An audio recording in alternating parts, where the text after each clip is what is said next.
Selamat sore Bapak Ibu. Selamat sore. Shalom.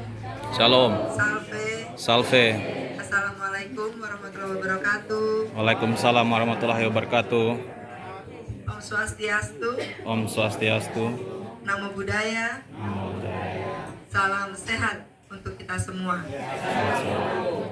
Yang terhormat Bapak Bupati, yang kami hormati Bunda Bupati, Bunda Wakil, dalam hal ini sebagai Ketua TP, Tim Pembina Posyandu. Kalau TP-nya di Posyandu itu tim pembina, kalau di PKK tim penggerak. Ya.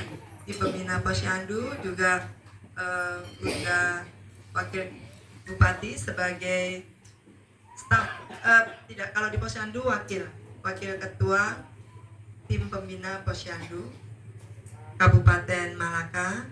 Yang kami hormati staf ahli, asisten, juga kader Posyandu semua. Kader kah? Mama senyum-senyum ditanya kader kah? Berarti bukan. Ada kader, ada bukan. Begini. Ya baik, terima kasih Bapak Mama, semua yang hadir di sini, para tetua adat, tokoh masyarakat, tokoh agama, mama-mama kader maupun mama-mama masyarakat penduduk desa Kusa. Terima kasih untuk penyambutannya. Pada kesempatan ini kami hadir untuk kunjungan Posyandu. Tadi di beberapa tempat, ada di PAUD, juga sempat bertemu dengan pengurus-pengurus PKK yang lain. Nah, kali ini dalam rangka Posyandu, ini termasuk yang ikut uji petik kan? Kemarin sudah. Jadi kemarin sudah teman-teman dari provinsi kemarin hadir, sudah melakukan penilaian untuk lomba Posyandu. Kita harap seperti harapannya Bunda Bupati toh, semoga setidaknya dari Malaka ada yang menjadi juara. Kita aminkan saja. Amin. Kalaupun belum saatnya juga tidak perlu kecil hati. Kita berpacu, kita terus berproses supaya tahun depan kita bisa ikut dan bisa mendapatkan hasil yang terbaik. Tapi harapannya, karena Bapak Bupati juga orang kesehatan, kemudian sudah terbukti juga kader Posyandu berprestasi nasional, itu dari Malaka juga. Ini semoga juga bisa menjadi penyemangat bagi kader-kader yang lain, juga bisa menularkan ilmu pengalamannya. Mama siapa tadi, Agustin ya? Mama Agustina. Nah, Mama Agustina bisa menularkan kepada kader-kader yang lain untuk bagaimana menjadi kader yang baik, sehingga kemudian bisa mendapatkan apresiasi sebagai kader berprestasi di tingkat nasional. Bapak Polisi, Bapak TNI, mohon maaf tadi belum tersapa mungkin. Terima kasih untuk kehadirannya. Mungkin ada TNI Polri, dari perbankan juga ada hadir di sini. Memang kalau Bapak Bupati hadir bergerak tuh rentetannya panjang.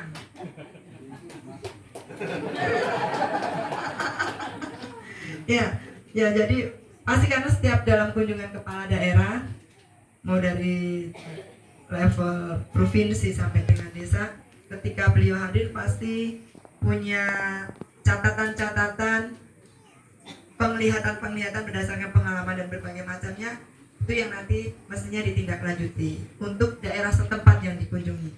Jadi satu, ketika ada kepala daerah hadir, itu jangan menjadi beban, karena pasti dengan rentetan yang panjang itu semuanya ada gunanya. Kalau rentetan panjang nggak ada gunanya, nggak usah diajak ya Bapak Bupati. Jadi rentetan panjang yang diajak ini pasti ada gunanya. Nanti pertanian lihat apa, peternakan lihat apa, dari perbankan lihat apa, begitu kan? Untuk dari kedinasan kesehatan juga nanti melihat apa, bisa melakukan hal-hal yang sesuai dengan kedinasan mereka untuk membantu masyarakat desa ini. Jadi mestinya kalau tempat yang habis dikunjungi oleh pejabat itu harus ada perbaikan. Kalau tidak ada perbaikan, artinya kunjungan itu sia-sia. Antara memang yang mengunjungi ini yang tidak melakukan apapun, atau yang dikunjungi itu tidak mau merespon. Ya, kadang pemerintah sudah menawarkan berbagai macam, tetapi kalau masyarakatnya tidak merespon, ya sama saja. Jadi mari kita bersinergi dengan baik supaya dimanapun bapak-bapak kita, pemimpin-pemimpin kita berkunjung, ada perbaikan dan hal-hal baik yang tinggalkan di tempat tersebut. Baik, terkait posyandu, saya mau sampaikan mana yang Mama Kader? Mungkin angkat tangan dulu Mama Kader.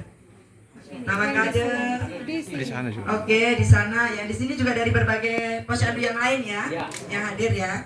Sudah tahu kan kalau sekarang kita posyandu 6 SPM, 6 standar pelayanan minimal. Belum. Jadi saya sampaikan, saya kasih tahu. Ini berdasarkan Permendagri nomor 13 tahun 2024. Akhir kalau saya tidak salah, Agustus ke September ya, sekitar bulan itu. Ya, sekarang posyandu kita ini menjadi pos pelayanan terpadu untuk 6 standar pelayanan minimal. Kalau yang sekarang banyak kita lakukan, hampir semua kita lakukan, ini masih layanan kesehatan, ya. Dididik, dilatihnya oleh Dinas Kesehatan. Kemudian standar atau kriteria kadernya juga yang menetapkan Dinas Kesehatan. Misalnya kader posyandu harus menguasai 25 kompetensi dasar. Semua mama kader di sini sudah dapat pelatihan, mengikuti pelatihan 25? Belum. Yang dari posyandu Mesit? Sama sekali. Dari posyandu yang lain? Belum. Berarti di desa ini belum ada yang dapat. Nanti supaya dari Dinas Kesehatan bisa melakukan pelatihan. Dan memang untuk pelatihan 25 kompetensi dasar ini belum keseluruhan, ya. Dari Dinas Kesehatan Provinsi di awal itu sekitar 20.000, kemudian 2.000, kemudian sekian ratus. Ya, jadi nanti yang berikutnya kita secara bertahap kita akan melengkapi, kita akan bekali kader-kader posyandu ini dengan 25 kompetensi dasar. Ini nanti ini catatan buat saya, Malaka yang desa Kusa ini belum ada. Kalau dari kecamatan dari desa yang lain, Bapak Camat tahu tidak kira-kira? Ya, untuk kader posyandunya sudah ada yang ikut pelatihan 25 kompetensi dasar? Belum ada. Di kecamatan ini belum. Oh, Ibu Kapus, bagaimana? Kami dalam satu kali sudah 4 kali pelatihan. itu 1 hari saja. 25 kompetensi dasar. Iya, 25 kompetensi dasar. Siapa yang dilatih? Para kader. Oh, itu sudah berarti. Iya. Dari sini kita ambil beberapa karena ada tidak semua. Jadi sementara ini masih 1 kali. Jadi mestinya tiap posyandu sudah ada kadernya yang mendapatkan pelatihan 25 kompetensi dasar. Sudah. Mama sudah dapat. Siapa yang sudah dapat dari sini? 1, oke. Yang lain mestinya sudah tiap posyandu berarti. Tidak satu posyandu 1 atau 1 desa 1 SPM kesehatan itu sudah tidak dihitung dalam level lomba apapun. Nasional paling sedikit harus 2 SPM. Jadi yang melakukan 2-3 SPM, kemudian 4-5 SPM, dan yang terakhir itu yang 6 yang sudah paripurna, yang sudah sempurna. Nah, ini nanti pelan-pelan kita akan bersama-sama mempersiapkan posyandu-posyandu ini supaya 6 layanan yang lain juga mulai bisa dilakukan. Kalau dari pusat, pertengahan tahun depan diharapkan sudah mulai berjalan untuk kita di daerah, dan diminta paling lambat di awal 2027 semua posyandu sudah bergerak dengan 6 SPM. Nah, saat ini kita semua bersiap diri sembari menunggu dari pusat juga mereka mematangkan terkait pelaksanaan ini. Terkait misalnya nanti dinas mana yang akan mengampu, akan melatih kader-kadernya. Kalau kesehatan kan Dinas Kesehatan. Kemudian ada parameter atau kriteria kadernya, misalnya kesehatan berarti harus 25 kompetensi dasar itu. Nah, nanti yang kader pendidikan apa, kader sosial apa, itu nanti dari dinas masing-masing yang akan menentukan. Termasuk melakukan pelatihannya, termasuk juga mungkin nanti masalah insentifnya. Jadi ini sedang digodok, kita semua bersiap. Tapi saya mau sampaikan begini, mungkin Bapak Ibu berpikir ini kita layanannya jadi banyak sekali ya, dan sepertinya sulit. Apa yang harus kita lakukan? Saya mau sampaikan ada hal-hal sederhana yang bisa kita lakukan untuk mencapai 6 SPM itu. Misalnya, ini posyandu sudah gedung sendiri ya? Puji Tuhan. Terus dipakai tiap hari apa saja? Sebulan hanya 1 kali. Terus habis itu dipakai apa lagi? Nah, sayang kan, gedung bagus-bagus begini cuma dipakainya sebulan 1 hari. Jadi ketika ada 6 SPM itu mau dilakukan bersamaan di hari itu boleh, mau bergantian harinya juga boleh. Jadi misalnya kesehatan di tanggal 5 begitu ya. Kemudian nanti kita mama-mama tanya, Bunda ini kita mau apa SPM pendidikan, apa yang harus kita lakukan? Ini kan ketika posyandu berlangsung di sini pasti banyak masyarakat yang nunggu toh, antri toh. Sementara nunggu ini bisa anak-anaknya dikumpulkan, diajak mendongeng bersama, mendengarkan cerita, atau diajak mewarnai bersama, atau mungkin ada yang iseng-iseng mau mengajari bahasa Inggris juga boleh dari anak-anak. Caranya sederhana aja, berhitung 1, 2, 3, kemudian huruf, mengenal huruf, yang simpel-simpel saja. Itu sudah masuk dalam pendidikan. Kemudian juga kalau misalnya di sini tadi saya cerita di sana, kalau misalnya pembagian BLT atau mungkin ada pembagian benih gratis nanti, benih tanaman, Bapak Bupati Pemda sedang menggiatkan untuk pemanfaatan lahan pekarangan dan kebun-kebun. Itu misalnya pembagian benihnya, pembagian pupuknya misalnya dilakukan di sini, maka itu sudah melakukan SPM sosial ya. Kemudian Trantibum Linmas, apa ini kayaknya susah sekali. Linmas bisa dilibatkan, diberdayakan ketika Hari Posyandu untuk memastikan semua sasaran datang ke posyandu ya. Yang masih sibuk masak di rumah diingatkan, ibu mari sudah posyandu dulu, timbang anaknya, atau yang masih di kebun atau yang masih di desa ya. Linmas atau Babinsa bisa dilibatkan di situ. Kemudian lagi kalau PUPR, apa yang dilakukan? Kalau mama-mama ngajarin ibu-ibu ini, ibu-ibu peserta posyandu itu untuk bagaimana mengelola limbah domestik. Itu sudah masuk ke PR, pekerjaan perumahan rakyat. Termasuk juga bagaimana di sini air gampang kah atau susah? Mudah. Ah, Mudah. Ah, iya, gampang. paham ya? Ini luar biasa.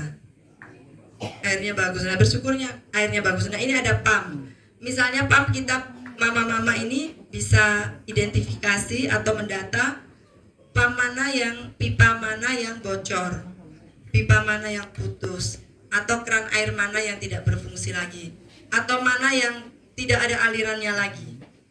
Ini datanya nanti diberikan ke desa, desa bisa tindak lanjuti, atau kalau perlu itu sampai ke bupati, kabupaten, nanti ditindaklanjuti di dinas-dinas terkait. Ya, itu sudah bagian dari pekerjaan umum. Termasuk juga mungkin kalau ruas jalan mana yang hancur banget, yang jelek sekali kondisinya, masyarakat susah lewat apalagi hujan, itu bisa didata dan disampaikan, di foto, disampaikan ini di mana, berapa meter atau berapa kilometer yang rusak, dalam kondisi bagaimana.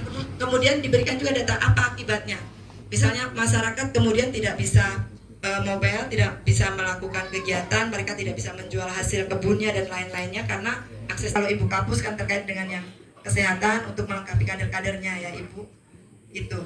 Jadi itu yang saya sampaikan terkait dengan Posyandu 6 SPM. Kemudian bersyukur juga di sini di Malaka ini Bapak Bupati sudah mengeluarkan kebijakan untuk penetapan insentif ya, untuk kader kan 250. Belum semua kabupaten mempunyai kebijakan ini. Jadi bersyukur Malaka dipimpin oleh Bapak Bupati yang punya background kesehatan dan sangat paham betapa berharganya kader-kader posyandu ini yang menjadi garda terdepan kita. Untuk mesin ada stunting tidak? Ada. Berapa? 5 itu dari tahun lalu berapa? Sekarang berapa? Dari tahun lalu ada 6 tapi sudah turun. Sekarang turun 5 ini usia berapa sampai berapa? Dia 1 tahun ke atas. 1 tahun ke atas. Minimal 1 tahun. Berarti baru ya. Yang 1 tahun berarti dia baru toh? Ya. Yang tahun ini ada baru? Tidak, ini bawaan dari tahun kemarin semua. Dari tahun kemarin. Ketahuan stuntingnya dari umur berapa? Berapa bulan? Ada yang 1 tahun Baru kelihatan. Padahal anak itu sebenarnya kan tiap bulan rutin posyandu kan. Mestinya kalau terdeteksi dengan baik harusnya tidak sampai seperti itu. Karena begini, deteksi paling krusial itu adalah di mama-mama kader ini. Jadi mama-mama kader ini memegang peran penting dan sangat strategis, sangat menentukan apakah anak ini, seorang anak nantinya bisa jatuh sampai ke posisi ke status stunting. Kalau mama-mama kader menimbang, mengukur, menimbang terutama, itu kan ada balita T. Balita T apa coba? Mama kader tahu? Mama kader mesin saja sini, mari. Mama, balita T apa mama? Kening sama.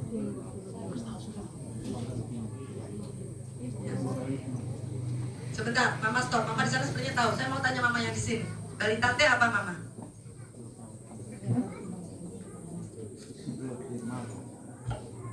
Silakan.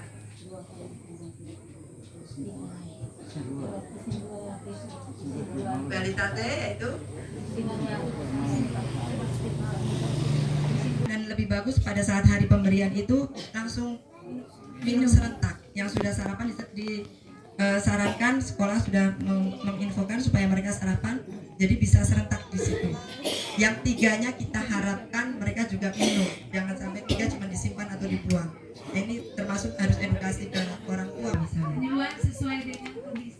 Oh, sesuai kondisi. Oh, untuk masing-masing. Oke, itu boleh. Kemudian bisa juga supaya oma opa itu agak gembira, ada happy-happynya, bisa pakai senam lansia. Mama kader sudah bisa belum senam lansia? Lihat di YouTube banyak, ya. Di YouTube banyak senam lansia, ada pernafasan atau apa yang dari lansia itu kan ada. Itu supaya oma opa kita juga ada kegiatan yang menggembirakan, ya. Jangan ukur timbang gitu, mereka mungkin bosan. Mereka senang juga mungkin menjadi hiburan juga untuk anak-anak yang ikut, mereka juga bisa ikut, ya. Baik, terima kasih mama. Ya baik, terima kasih untuk semua mama kader dan juga mungkin bapak-bapak kader. Saya harap tadi tolong waspada ketika balik 2 itu harus segera ditindaklanjuti, karena kalau tidak dia akan turun menjadi intervensinya Ibu Kapus. Susu F75 100 sudah masuk? Belum. Bulan lalu kami sudah Minister Intersekos bersama Bapak Camat dan Ibu Kades Kades rencanakan itu tahun depan akan diadakan setiap posyandu. Oke. Termasuk susu PKMK? Iya. PKMK untuk yang stunting? Iya. Pemeriksaan sudah ya, provinsi. Iya. Oke, baik, terima kasih. Sekarang kalau untuk mesin, tadi ada 5 anak yang stunting, yang gizi buruk ada tidak? Tidak ada di sana. Untuk posyandu ini tidak ada. Gizi kurang? Gizi kurang ada 3. Berapa? Ada 3. Intervensinya apa? Kami sementara ada pemberian PMT. Dari desa juga ada. Oke. Oh, itu yang dibagi ya, yang pagi siapa yang kasih, Ya. siang siapa, malam yang kasih ya. Jalan kan? Ya. Jalan. Berkumpul di satu tempat untuk kemudian makan bersama. Ya. Kumpulnya di mana? Di sini sudah dari pemerintah daerah. Kemudian saya titip satu lagi. Nanti tanggal 9 Desember kita akan bersama-sama melakukan perisai kedua. Ya, perisai kedua.